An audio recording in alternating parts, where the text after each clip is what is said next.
PDIP ahlinya perang darat, all out menangkan Ganjar Mahfud. Kubu Prabowo Gibran makin kalang kabut. Jokowi sampai bingung.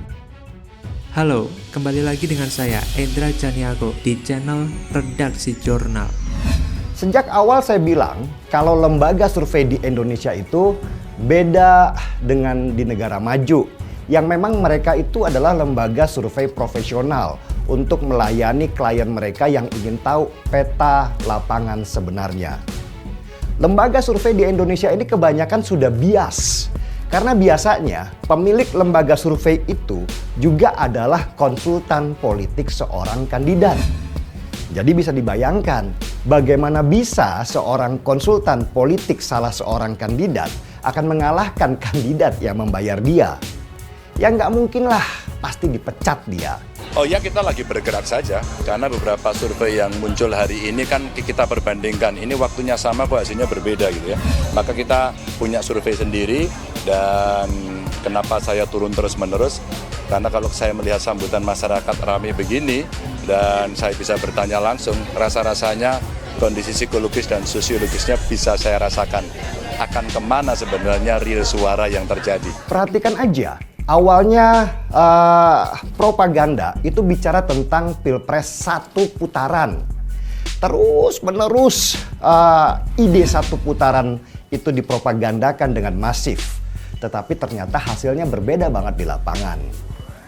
Ketika hasil lapangan menunjukkan bahwa ternyata pilpres itu harus 2 putaran, maka pihak 02 yang secara logistik itu paling besar lalu berusaha memilih siapa lawan mereka. Dan lawan paling ringan buat mereka adalah pasangan 01. Sedangkan pasangan Ganjar Mahfud itu secara pondasi atau basis massa jauh lebih kuat. Terutama basisnya PDI Perjuangan, partai besar yang sudah teruji ketika mereka ditekan. PDI Perjuangan adalah partai yang lahir pasca reformasi. Tetapi jejak perjuangan mereka itu sudah ada sebelum itu. Beberapa hari ini saya banyak menerima masukan dari beberapa orang yang mungkin sedang goyah terkena hantaman propaganda kubu lawan. Lewat serangan-serangan framing bahwa Ganjar Mahfud kemungkinan besar tidak lolos di putaran kedua Pilpres 2024 ini. Hantaman-hantaman itu memang masif banget, terutama lewat lembaga-lembaga survei yang makin kesini makin banyak dan namanya juga makin aneh-aneh. Sejak awal saya bilang kalau lembaga survei di Indonesia itu beda dengan negara maju, yang memang mereka itu adalah lembaga survei profesional untuk melayani klien mereka yang ingin tahu peta lapangan sebenarnya. Lembaga survei di Indonesia ini kebanyakan sudah bias, karena biasanya pemilik lembaga survei itu juga adalah konsultan politik seorang kandidat. Jadi bisa dibayangkan bagaimana bisa seorang konsultan politik salah seorang kandidat akan mengalahkan kandidat yang membayar dia. Ya nggak mungkin lah, karena itu tugas lembaga survei yang juga menjadi konsultan politik adalah membangun framing atau persepsi yang mengangkat tinggi-tinggi kandidat yang membayar mereka. Dan itu kenyataan pahit yang ada di negeri kita, di mana semua bisa jalan kalau ada cuan.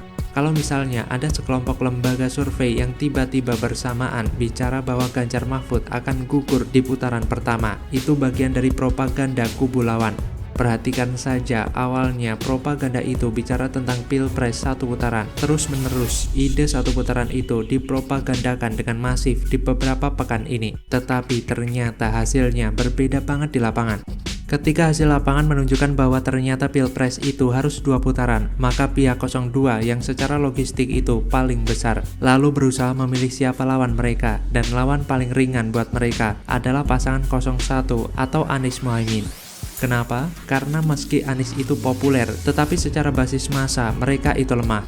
Sedangkan pasangan Ganjar Mahfud itu secara pondasi atau basis massa jauh lebih kuat, terutama basisnya PDI Perjuangan, partai besar yang sudah teruji ketika mereka ditekan.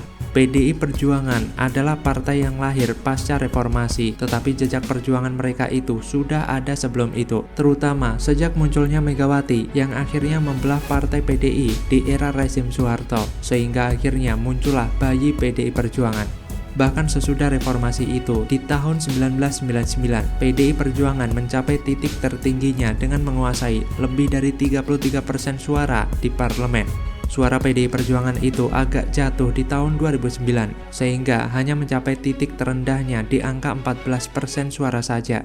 Tetapi sesudah itu PDI Perjuangan naik lagi, dan di tahun 2019 kemarin PDI Perjuangan ada di puncak tertinggi perolehan suara dari semua partai yang ada, atau di angka 19%. Situasi ini menunjukkan kalau PDI Perjuangan itu bukan pemain abal-abal di dalam peta pilpres maupun pileg. Mereka itu pemain senior yang sangat paham kondisi lapangan, sangat mengerti peta pertarungan, terutama di pertarungan darat. Meski jujur, saya harus sampaikan kalau di udara atau media sosial, PDI Perjuangan itu masih sangat lemah.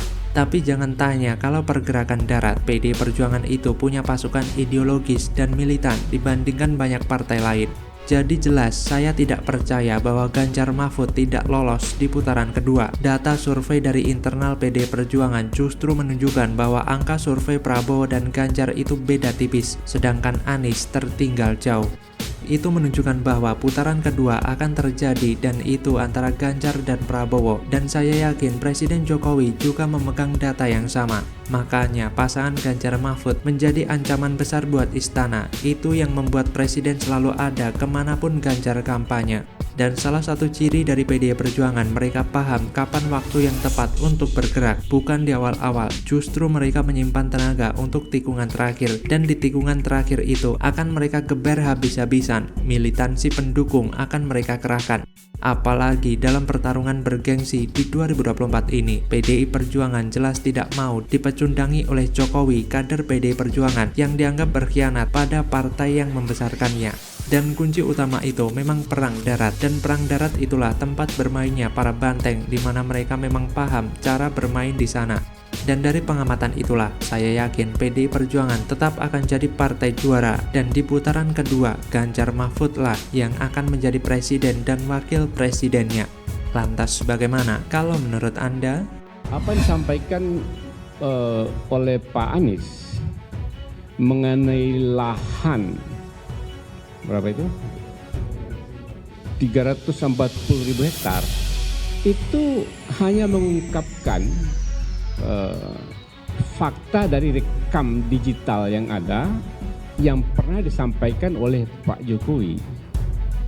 Jadi, dan itu selama ini tidak pernah dibantah.